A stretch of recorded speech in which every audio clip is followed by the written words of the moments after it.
Bienvenidos a la exposición sobre paradigma funcional.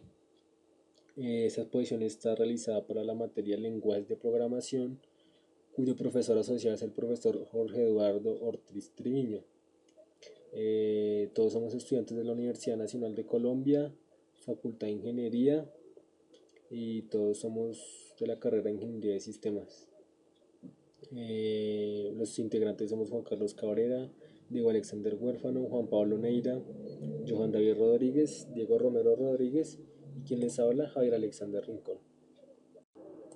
El paradigma funcional hace parte del conjunto de los lenguajes de programación lógica, que son todos aquellos lenguajes que están enfocados hacia la parte de inteligencia artificial, a la parte del cálculo simbólico, las pruebas de teoremas, sistemas basados en reglas y la parte de procesamiento del lenguaje natural. La programación funcional aparece a principios de los 60 precisamente para cubrir las necesidades en esos campos, necesidades que no estaban bien cubiertas por los lenguajes imperativos de aquella época. Bueno, los padres del paradigma funcional son el señor Alonso Church y el señor Alan Turing. Ellos dos en conjunto formaron la tesis de Church-Turing, que es la base de la computación moderna.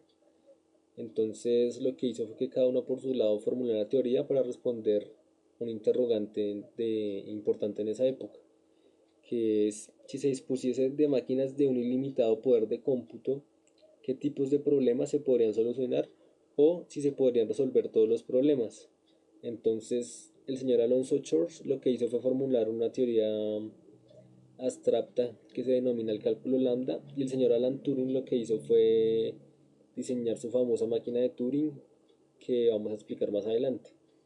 Entonces, después se demostró que las dos teorías eran equivalentes y se formó esa tesis de Church-Turing, que son el modelo para la construcción de las máquinas digitales, de los computadores digitales. Bueno, las primeras computadoras digitales se construyeron tratando de imitar el modelo de máquina de Turing. Pero ¿qué pasa? Que la máquina de Turing es un modelo abstracto y al tratar de traerlo al plano físico, pues la equivalencia no es completa.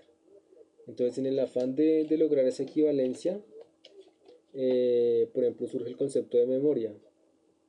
Entonces, por ejemplo, cuando uno tiene la línea x igual a x más 1, lo que hace es actualizar el estado del programa añadiendo 1 al valor almacenado en la celda de memoria llamada x y después almacenar la suma en dicha celda de memoria, ¿sí? Y ese concepto de memoria es un concepto que no existe en el paradigma funcional.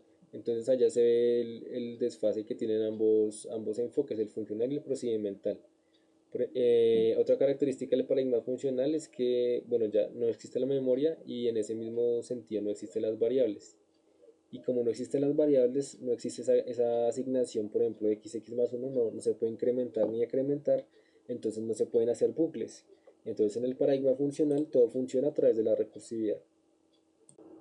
Bueno, el primer lenguaje funcional es el Lisp, abreviatura de List Processing, proceso de listas. La abreviatura se da es porque el Lisp, la estructura básica de este lenguaje son las listas. Incluso el código fuente del Lisp en sí mismo está compuesto de listas. Entonces, por eso mismo, los programas del Lisp pueden manipular el código fuente como una estructura de datos. Y entonces, dado esto, el Lisp fue pionero en muchas ideas en ciencias de la computación que manejamos actualmente mucho. Por ejemplo, las estructuras de datos de árbol, el manejo de almacenamiento automático, los tipos dinámicos y el compilador autocontenido, que es un programa que se puede autocompilar el mismo. Eh, que más fue diseñado hacia 1950 por John McCarthy y es uno de los lenguajes más aceptados para el campo de la inteligencia artificial. Otro de los primeros lenguajes funcionales es el C, que fue diseñado hacia 1964 por el señor Peter Landin. Fue un lenguaje diseñado específicamente para evaluar expresiones de cálculo lambda. Fue escrito originalmente por Landin como parte de su lenguaje de programación ISWI, que es la abreviatura de Views igual a IMI. Significa algo así como si tú ves lo que voy a hacer. Es un lenguaje caracterizado por su gran claridad, muy consistente, muy fácil de interpretar, y algo que lo caracteriza es el operador J, que es el operador clave para evaluar las expresiones de cálculo lambda, ya que las va volviendo todas de primera clase y así las puede resolver fácilmente. Bueno, otro de los primeros lenguajes funcionales es el metalenguaje, que fue desarrollado por Robin Milner hacia finales de los años 1970. Fue concebido como el lenguaje para desarrollar tácticas de demostración en el sistema LSF. El LSF era un demostrador automático de teoremas interactivos. Entonces, dentro del LSF, lo que hacía el metalenguaje era permitir al usuario escribir tácticas de demostración. Entonces, el LSF tenía proposiciones del tipo de dato abstracto, teorema, y el metalenguaje garantizaba que solo proposiciones demostradas basadas en axiomas tuvieran ese tipo de teorema.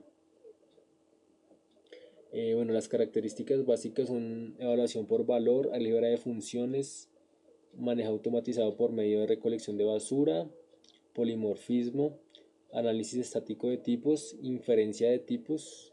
Esto es que el lenguaje automáticamente asigna un tipo de datos sin que el programador lo escriba. Tipos de datos algebraicos, que es como definir datos como si fueran axiomas. Llamada por patrones y manejo de excepciones. Bueno, por último, el lenguaje Haskell, que es tal vez el más importante de los lenguajes funcionales. Es un lenguaje de programación moderno, estándar, no estricto, y es puramente funcional. Fue concebido en 1987, en septiembre, tras una reunión de varios expertos, debido a que en esa época comenzaron a surgir muchos lenguajes funcionales, pero comenzaron a distorsionar un poco el enfoque del paradigma funcional. Entonces lo que hicieron en esa reunión fue decir vamos a hacer un lenguaje que vuelva a retomar el paradigma funcional y lo vamos a poner Haskell. Entonces ahí surge Haskell. Eh, ¿Qué ofrece ese lenguaje? Básicamente ofrece cuatro cosas clave. Un incremento sustancial de la productividad de los programas, un código mucho más claro, mucho más corto y con un mejor mantenimiento, un fácil entendimiento del programador del lenguaje, y los tiempos de computación son mucho más cortos. Bueno, entonces ya como para dejar un concepto corto y claro de la programación funcional, pues cabe decir que la idea clave de esta programación es la idea de función. Y la programación funcional trata de que esa idea de función sea muy parecida a la que conocemos en las funciones matemáticas. Para ver esto claro, pues acá mostramos el factorial, el programa para dar el factorial de un número. A la izquierda está en rojo el código en Haskell para dar el factorial. Y como nos damos cuenta, la notación es muy parecida a la función matemática. Factorial 0 es igual a 1 y el factorial de n es igual a n por el factorial de n menos 1. Y es muy, muy, muy parecida a la notación que uno encuentra en un libro de matemáticas. Y vemos que es muy diferente al tipo de programación que uno conoce para realizar el factorial de un número. Bueno, otro ejemplo para ver cómo funciona la programación funcional es el Quicksort, que es obviamente un programa mucho más complejo que el factorial. El Quicksort, como sabemos, es un algoritmo de ordenamiento que utiliza la estrategia de divide vencerás. Divide una lista en dos sublistas, la primera con elementos menores o iguales a uno dado, denominado el pivote, y la segunda con elementos mayores. Ahí vemos el código en Haskell, muy corto y muy claro. Yo creo que se entiende perfectamente qué es lo que está haciendo. En la línea 2 coloca la primera lista donde van a ir todos los elementos menores o iguales al pivote, que en este caso es X. Y en la línea 3 todos los elementos que son mayores a ese pivote. Y los va concatenando con ese más más. Entonces es muy claro y es muy parecido a las convenciones matemáticas. Buen día. Acabamos de repasar un poco sobre la historia que envuelve al paradigma funcional. Vimos algo de sus orígenes, actores principales en su desarrollo y vimos un poco de sus características generales. Procederemos ahora a tratar su base y fundamento formal, esa base y fundamento sobre el que descansa este paradigma. Esto se llama el cálculo lambda. Bueno, entremos en contexto. En el siglo XVII, Leibniz, filósofo, matemático, jurista, político alemán, luego de construir exitosamente una máquina mecánica de cálculo, soñaba con construir una máquina que pudiera manipular símbolos para determinar si una frase en matemáticas es un teorema.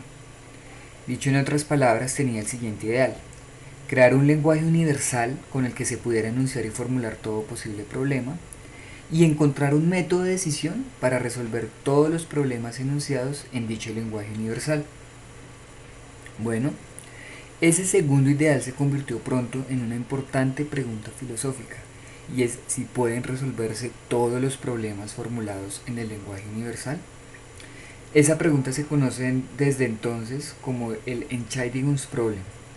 Entscheidigungs, del alemán decisión, el problema de la decisión.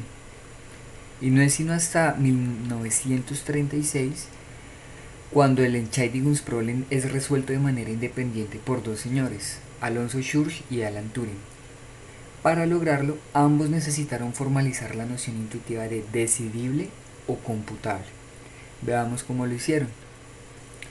Por su lado, Turing, a mediados del 36-37, inventó una clase de máquinas, posteriormente conocidas como máquinas de Turing, y definió esa noción de función computable a través de esas máquinas. De hecho, la arquitectura von Neumann utilizada en los computadores modernos y los lenguajes de programación imperativos están basados en esa idea de máquina de Turing, una secuencia de sentencias. ¿Qué hizo por su parte Schurz? Americano, en el 36 desarrolló un sistema formal llamado el cálculo lambda y definió la noción de función computable a través de ese sistema. ¿Qué pasa? Que los lenguajes de programación funcional están basados en ese cálculo lambda. Ese es un sistema matemático formal desarrollado con el fin primario de investigar funciones y recursiones. Entonces tenemos desde el siglo XVII a Leibniz, plantea esa pregunta filosófica. 2 siglos después estos dos señores cada uno plantea una manera diferente de definir qué es decidible o computable. Y justamente a través de la definición del cálculo lambda del señor Schurz es que se empieza a hablar, ya décadas después, de los lenguajes de programación funcional. Bueno, el cálculo lambda. Vamos a ver esto que pues representa, como ya lo mencionamos, la base teórica y formal del paradigma funcional. En el cálculo lambda, una expresión lambda especifica los parámetros y la definición de una función, pero no su nombre. En el recuadro tenemos a la izquierda la función cuadrado, ¿sí? Recibimos un valor x y devolvemos su cuadrado. Y a la derecha tenemos su notación en forma lambda. Denotamos con el símbolo lambda la función, el identificador x, que es el parámetro para el cuerpo de esa función, y la función como tal, que es x por x. Si queremos aplicar esa función a un valor, lo indicamos como se muestra en el recuadro de abajo, simplemente poniendo a la derecha el valor que vamos a utilizar dentro de la función, dando el resultado que vemos allí. Dentro de este cálculo lambda hay dos operaciones básicas. La primera es la aplicación, que la denotamos como vemos en el recuadro, f.a o fa, y denota que f se considera como un algoritmo que vamos a aplicar sobre el dato a, que consideramos como una entrada. Es por eso que esta teoría es de tipo libre, se dice que es de tipo libre, ya que se permiten considerar expresiones como ff. Puede representar, por ejemplo, una función que recibe como parámetros otra función, útil para simular la recursión y funciones más complejas. La segunda operación que tenemos dentro de este cálculo es la abstracción. La denotamos como m de x, ¿sí? Y esta junto a la aplicación trabajan de forma conjunta y de manera intuitiva, como vemos en el siguiente ejemplo. Tenemos la aplicación, la operación aplicación representada con esas dos expresiones que tenemos unidas. Una, el paréntesis que se encuentra a la izquierda, grande, con la función lambda definida. Y dos, el 3, que significa que vamos a aplicar la función que está dentro del paréntesis teniendo como entrada el 3 que está a la derecha, operación de aplicación. Y la abstracción la vemos representada dentro, con la expresión que contiene a x como identificador. Reemplazando ese 3 como entrada dentro de la función, tenemos que 2 por 3 más 1 y el resultado que obtenemos. En general podemos representarlo como lo encontramos en la línea de abajo, teniendo una aplicación de una expresión a la izquierda, en paréntesis, que representa una abstracción, y a la derecha una entrada n.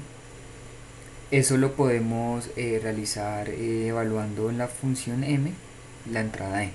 Fue exactamente lo mismo que hicimos en el ejemplo de arriba, simplemente expresado de manera genérica. Bueno, se habla de cálculo lambda puro o no interpretado cuando tenemos lo siguiente. Cualquier identificador es una expresión lambda. Si m y n son expresiones lambda, la aplicación de m a n es una expresión lambda. Y las abstracciones donde x es un identificador y m es una expresión lambda también son expresiones lambda. Significa que podemos expresar, una expresión lambda podemos darla de la siguiente manera, con el siguiente conjunto de reglas gramaticales para la sintaxis de este cálculo, y es: o tenemos un identificador, o tenemos una aplicación, o tenemos una abstracción. Cuando tenemos una aplicación, que vemos ahí representada por paréntesis mn, cada uno de sus componentes puede ser a su vez una expresión lambda.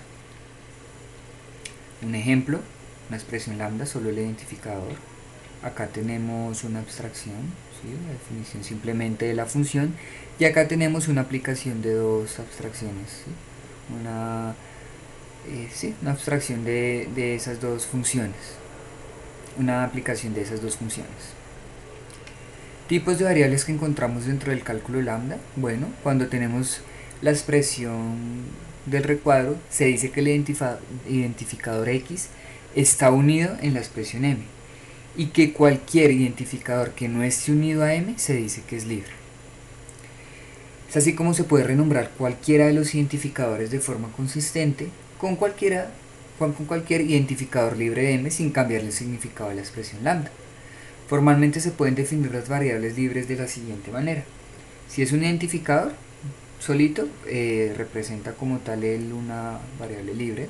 Si tenemos una aplicación, las variables libres van a ser la unión de las variables libres de m con las variables libres de n. Y si tenemos una abstracción, las variables libres van a ser las variables libres de esa expresión m, con excepción del identificador x, que como dijimos ya está unido o acotado por la expresión m como tal. La sustitución, otra operación que encontramos dentro de este cálculo, la definimos como m corchete n sobre x, y significa una sustitución de una expresión n para una variable x en m. Simplemente se realizan esas sustituciones teniendo en cuenta las dos reglas presentadas. 1. Si las variables libres de n no tienen instancias de uniones en m, se forma ese término reemplazando todas las instancias libres de x por n. Y de otra manera, se reemplaza consistentemente la unión y las correspondientes instancias por una variable nueva u. Se repite ese cambio de denominación hasta que aplique la condición del paso 1 y se continúa como en dicho paso. Visto ya en ejemplos puntuales, tenemos acá que en la expresión x queremos hacer una sustitución de la siguiente manera: reemplazar las x por las y. Bueno, si la expresión es solo x, obtenemos y. Si la expresión es xx, tendríamos y. Si la expresión es zw, tenemos zw, ya que en esa expresión no se encuentra ninguna x. Si tenemos zx, tenemos como resultado zy. Y bueno, primer quiz.